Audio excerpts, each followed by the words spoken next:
Yes, students, let us start with the chapter Why Do We Fall Ill?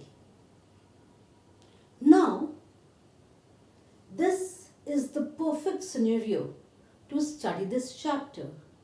You all have been, locked up at your homes for say about 9 months, and we all are worried that we have to keep ourselves healthy. We cannot fall ill. So, to have a better understanding or better way to react to the present scenario is to know about the health and the diseases and how they are caused and how can we protect ourselves. So, let us start with this chapter with the definition of health. What do we mean by health? So we have been asked nowadays every time, wash your hands, otherwise you'll fall ill. Drink clean water or you'll fall ill. You eat this, you'll be healthy. You'll find your immunity building food in each and everything nowadays. So what is the result of having all those things? You have a healthy body. But for this, we need to know the meaning of health first. We all know our body, human body, is made up of many organ systems. Each organ system is made up of organs. They are made up of tissues. Tissues are made up of cells. And all of them work in a very coordinated manner to bring about the functioning of the body. If there is a problem in any one particular site, in cells, tissues, organ system, the body will no longer be able to perform the way it should. And in easy words, we say we fall ill. And the body is functioning very well, we say we are healthy. So, first let us find out how can we say a person is healthy. What are the parameters? We say a person is healthy when there is absence of infection. We say a person is healthy when there is absence of any deformity in the body. We say a person is healthy in absence of any hereditary defect, absence of insufficiency of any nutrients in the body, complete physical fitness, absence of mental problems, freedom from anxiety, psychological tensions, etc., absence of social tensions, and the person has a purposeful living. If a person fulfills all these criteria, then only we can say the person is healthy. Though WHO has given a more meaningful definition of health, and it is defined as a state of complete physical, mental, social, emotional well-being. So, health does not mean merely absence of disease. A person should be mentally fit. See students, earlier more emphasis or mental diseases were not considered to be a part of health. They were ignored. But nowadays, you will hear about many types of mental diseases that bother or that occurs in a person. Like bipolar disease, the most common one being depression. Then you have schizophrenia, bipolar diseases, many big names. Then a person should be free of any of these mental disease to be healthy. Third, social well-being. What do we mean by social well-being? A person should be able to interact in a purposeful way with its surrounding. You must have seen there are people who take on drugs. What do? They retract themselves. They don't mix with the people. They are always hyper. You go and try to talk to them, they will just yell at you without any reason. Because they are not well. They are not healthy. Similarly, emotional well-being. That is also very important. Like we have seen few people who are always crying. They are having some trouble. They give up on small things, and they have the suicidal tendencies, and that is because they are not emotionally well. So to be able to call a person healthy, it is just not merely absence of disease.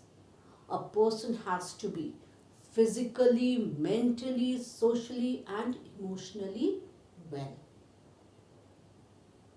And that is why WHO has defined health to be a state of physical, mental, social and emotional well-being. Now comes the question, can we be healthy alone without keeping our surrounding healthy? Suppose you live in a multi-story building in a very good premise that's well decorated, and you have a big garbage dump just outside your locality. How long will you be able to keep yourself healthy? You won't be able to for too long, because the flies, the mosquitoes, the microorganisms that are dwelling on that particular garbage area, they do not know any boundary.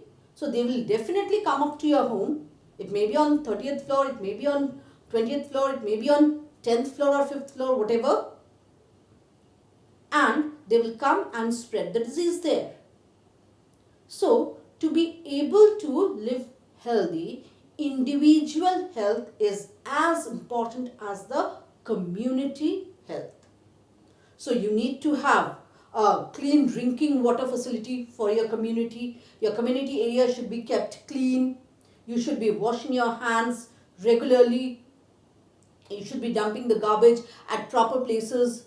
You should keep the surrounding of your houses clean to be able to maintain a healthy communal life. Because without a healthy communal life, you cannot stay healthy individually. So personal health is as important as the communal health or community health.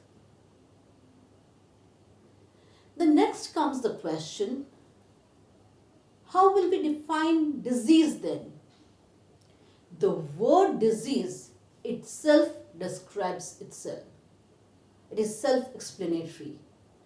Disease comes from two words, disturbed, ease.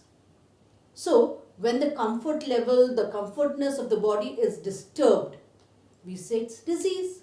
So any imbalance in any of these factors will lead to a disease condition. As I said, disease is just not having a particular infection.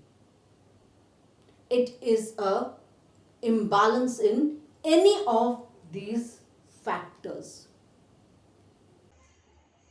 So students, in this chapter, we will keep ourselves restricted to the physical aspect of the health, and we will not go in details of the social, mental and emotional health. To understand the physical aspect of health, I need to clarify one more point about the health. The definition of health is not the same for all the people. It varies from person to person. How? The definition of health for you and your grandma will not be the same. If I say, I'll call you healthy only when you have ultimately the maximum efficiency of your body, and that I can judge by various parameters. Like you should have no disease in your body. You should have no nutritional deficiency in your body, no deformity. You will be able to you should be able to perform at your maximum. And I, for example, judge you by your ability to run a 100-meter race. And being fit, being healthy, I see you finish it in 30 seconds.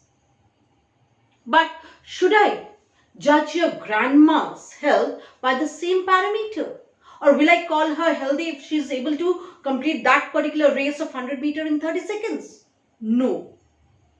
I'll call her healthy if she does not have any disease which is hampering her everyday activity. She is able to walk properly. She is able to take her food without any problem. And she is able to do her household activities normally. Then only I'll call her healthy. So for you, that much is not the health. It means much more than that. But for your grandma, that much is enough to be called as healthy. Similarly, a sprint racer who used to complete her race in say 8.2 or 9 or 10 seconds, the same 100-meter race which you complete in 30 seconds, and due to some problem, she now takes 30 seconds to complete her race. Will I call her to be healthy? No, because when she was healthy, she used to complete the race in say 10 seconds. And now that she is having some problem in her body, she is taking 30 seconds to complete. So the definition of health for you and for her is not the same. So definition of health differs from person to person. It depends on age. It depends on other various factors. Now, next comes disease. Now, how do we find out the person is suffering from a disease? So when we go to a doctor, say I'm not feeling well right from the morning. I tell my mother again and again, Mama, I'm not feeling well, I'm not feeling well. What she will do? She'll ask me, what is wrong with you? And you'll say, Mama, I'm having fever. She'll check, yes, you're having fever, and then she'll take you to the doctor. So, you show her a symptom that you are not well. So, that fever, the indications of presence of a disease in your body is nothing but a symptom. So, what are symptoms? The indications that are present in your body of a disease. And that is the first indicator that you are not well. So when you go to the doctor finds you, yes, you are having fever, and then he questions you. Do you have a stomach ache? Do you have a headache? How many times have you passed the stool today? Or do you have, are you passing watery stool? Or many other questions. So, the doctor tries to find out for the signs of a particular disease. The indications for a particular disease that we call signs. So, these signs and symptoms together tell us that we are not well. So, symptoms, they indicate the presence of a disease, and signs are the indications of some specific disease. Like when I say, yes doctor, I'm having fever. Along with it, I'm passing watery stool, I'm having stomach ache, I'm not been able to take food, I'm vomiting out the food.